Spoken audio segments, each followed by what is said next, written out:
Okay, right, here we are again. We are back. Welcome, everybody. This is the Booze Brothers podcast, where we try to have no fluff conversations about our various experiences of quitting alcohol. And with me, as always, is my brother Matt. Hello, Matt. Good morning, everyone. Back again, Sunday morning. Lovely to be here. And yeah, got a good little topic, actually, quite relevant because Mark's made a bit of a change in his life. I'm sure you're going to hear about it. So Yeah. no, nothing drastic, but yeah, we got a topic to cover. So as always, I'll let him introduce it, and yeah, let's have some good conversation today. Yeah, we'll try and come to, I'm sure we will come to that later. So the conversation we wanted to tackle today, and it's a big one, they all are. I don't think there are any small topics when it comes to quitting alcohol. But this one is basically, why is it so hard to quit alcohol? And do you know what? I don't think you can do this in a 10-minute podcast because I think there are so many different tales and ends and layers to this topic that it's impossible. But I've been thinking about it, and the first thing I really want to say about it, and I think it's a thing that gets overlooked and very conveniently overlooked, is that let's not forget that alcohol, ethanol, is a flat out drug. It's a drug, and drugs are very, very addictive, and that's why they work. There's a scene in a movie called Trainspotting, which is based on a book written by Irvin Walsh, I think. Yep. The film is starring Ewan McGregor. And in that movie, it's a great movie if you haven't seen it. It's about heroin addicts. And there's a monologue in that. There's the famous one, which is the sort of choose life monologue. But there's one which I remember, and I can't remember it fully, so I'm not going to be able to repeat it verbatim. But he says something like, people always ask, why do we do heroin? Like it's bad for you, it's terrible for you. And he says something like, look, we're not fucking idiots. We do it because it's absolutely fucking incredible. It feels amazing. It makes us feel great. And I'm afraid to say that, it's maybe unusual for me to start with that on a podcast, which is all about, you know, trying to quit alcohol, quitting alcohol and staying off alcohol. But the reality is that when you drink alcohol, it affects the brain. It alters your brain chemistry. It increases euphoria. There is a increase in dopamine. There is a big release of dopamine, and the brain likes things like that. The human brain enjoys that, in the same way we like drink coffee and cakes, and which I'll come on to in a second. The other thing that alcohol does, which is a bit of a double whammy when it comes to the addiction stakes, is it suppresses, it increases, I think it's called GABA or something like that. It's like an inhibitory neurotransmitter, and it basically it enhances that. So the sort of upshot of that is it's why you can feel less anxiety when you've had a few people talk about, it gets rid of my inhibitions. I become a little bit more relaxed. I'm not so worried in my own skin. So it has this sort of really dangerous combination of making you feel really good and also making you not really worry too much about shit. So you have this sort of like you occupy this unique thing. Now, of course, the problem is that the more you drink, those effects change, and the euphoria can turn to aggression. It can turn to anxiety. And there's another phrase which I used to use a lot, which I read, and I got it from someone else when I was drinking, which is, when you drink, it's like stealing joy from the next day. Yeah, you're going to feel good while you're doing it. But of course, the impact, the massive payback is, the cost of it is the thing that is prohibitive. So the reason we drink is because we think we enjoy it. We think it's how we have a good time. We think it's how we relax. And having quit alcohol, I don't drink it. But the other thing as well is, just as a slight little social anecdote to one side, is it's fucking everywhere. Like, it was my birthday on Friday, and we went out for an Indian meal. It was lovely. And my wife told them it was my birthday. And at the end of the dinner, they brought a little cake with a candle, and everybody sang happy birthday. And it was completely humiliating and embarrassing because everybody in the restaurant sang it as well. But they also brought a glass of champagne, and they just put it in front of me, like assumed that, oh, it's his birthday, he'll want to drink a glass of champagne. So it's just, it made me think at the time. I thought, I've been drinking non-alcoholic beer all evening. Like, haven't you like noticed that I don't drink? So anyway, my wife drank it, so all was not lost. But we're surrounded by it. We've touched on this in previous podcasts. It's difficult to grow up in Western culture and not drink. You're almost expected to do it. It's a rite of passage. When you are doing it, there's a point at which it feels great and you're having a nice time. But of course, it's a curve. It's sort of like, you start drinking, you're having a great time, you're having a fantastic time, you're feeling amazing, and then you sort of go past the point, and then all of a sudden you're in the danger area. And so the sort of final point, really, with all of this is, and Matt, I'm sure you've got lots to say on it, but the secret to this is, I think life in general is all about forming habits, and you can either form good habits or you can form bad habits. And ultimately, as you go through life, it's really just that. And I think what I've found is that you can very easily form the habit of drinking. It becomes so easy. It feels good. It's what you do. It becomes habitual. Before you even think about it, you're pouring that drink. And the secret is to start to form other habits. And what the eureka moment for me with alcohol was when I really started to focus not on what I thought I was going to miss out on. I'm going to miss out on the nights out. I'm going to miss out on the fun times. It's actually, I'm not going to miss out on any of those. I can still do all of those things, but I'm gaining my entire life back. I'm gaining my energy back. I'm gaining my a better state of mind, less anxiety, less tiredness, all of the improvements that we've talked about in other podcasts that hit you from alcohol. So I think two things: it's everywhere, it's highly addictive, it tricks you into thinking it's great when it really isn't, and yeah, it's a drug. It's going to be addictive. It's going to be very, very difficult, not to do it. So there you go. Long introductions always, but yeah, if I just No. basically you were going to say. Fantastic. So really, folks, I'm pretty much going to repeat what you've just said, which is crazy. Sometimes we are just, I think we read too many of the same books, maybe, but no, I couldn't agree more. The thing is, and I actually wrote this down: temptation is everywhere. It really is, so why is it so hard to quit drinking? Everywhere you go, you will be confronted with alcohol. There's supermarkets, restaurants, shops. You can even drink in certain cinemas now. It's literally everywhere. You go to a christening, you go to a work do, you go to a birthday, you go to your wedding, you go anywhere, you will be confronted with alcohol. And taking it back, really, and this is a book, and I have, use some of the concepts from this book, but Atomic Habits by James Clear, it's a really interesting book because I think it really highlights just what it means to have problems due to your habits, and that really is where addiction comes from. And I think it kind of quashes that nonsense where you get people who go, oh, he's got no self-control, or he just needs to stop. The reality is, as you mentioned, alcohol is an addictive drug. Ethanol is an addictive substance, and the human brain has evolved to prioritize immediate rewards.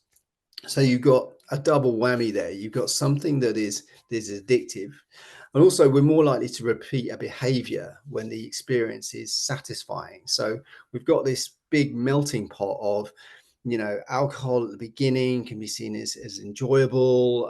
It's kind of fun. It's an addictive drug. It gives you that immediate reward. When you have that glass of wine, you're going to feel a certain way, and therefore you've got this nightmare, really, where you're stuck in this habit. It's created a habit.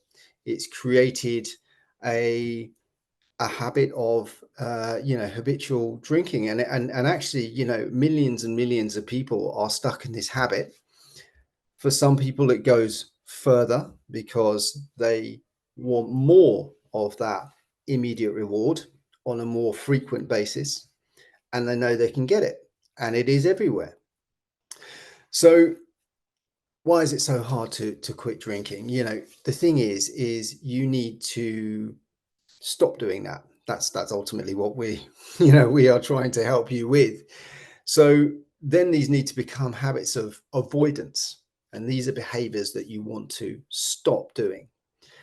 So to do that, really, in my opinion, you need to plan.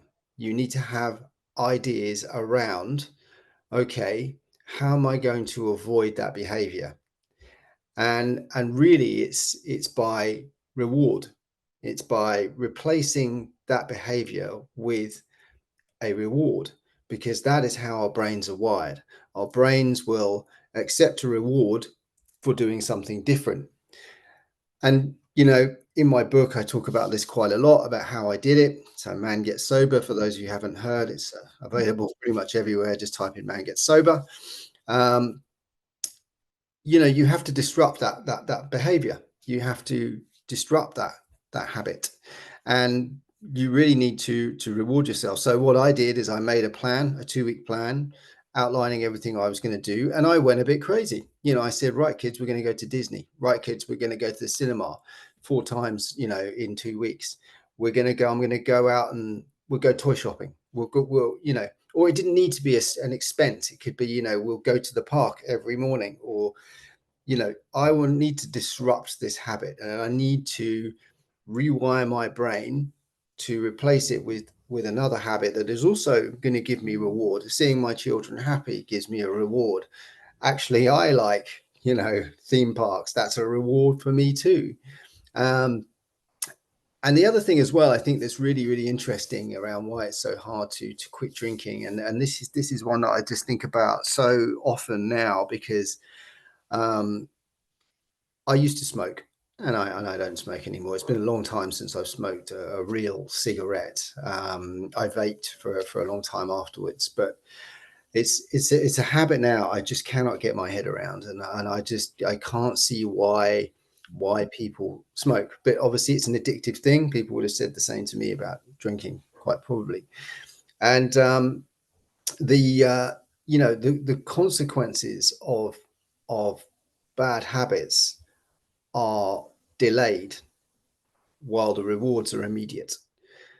And what I mean by that is that with smoking and drinking, the reward is immediate, but the consequences are delayed. In fact, they're very delayed in certain circumstances. No one sets out to have a problem with drinking, and I don't think anybody sets out smoking to want to die from lung cancer. But their reward is immediate: the lit cigarette, the nicotine, the alcohol. But the consequences are delayed, and those consequences, as we all know, can be terrible. They can be fatal. If you said to someone, do you want to die from this, because you are going to, I can see in the future, and in 3 years you're going to suffer a really horrible death. Our grandmother died of emphysema, and to see her go that way was not pleasant. Yet the brain is programmed for that immediate reward. So that's why it's hard, and I accept that, and we all know that. So you've really got to find those ways. Focus on the benefits. What you said, Mark, so true, so true. In fact, what I would say to anybody is ask others for their lists. And what I mean by their list is, I could have say to Mark, I'd say, write down what you've got from giving up drinking, and you come back with a list, and there'll be just positive things. It would be all positive. It would be, weight loss, closest relationships, better business, all these things. There would be nothing negative in there. And then I could say, well, can you also give me your routines? And you'd be able to give me a list of your routines. And I would say that all of you out there must have friend or family who don't drink. Go to them and say, can I have your list? Can I have your routine?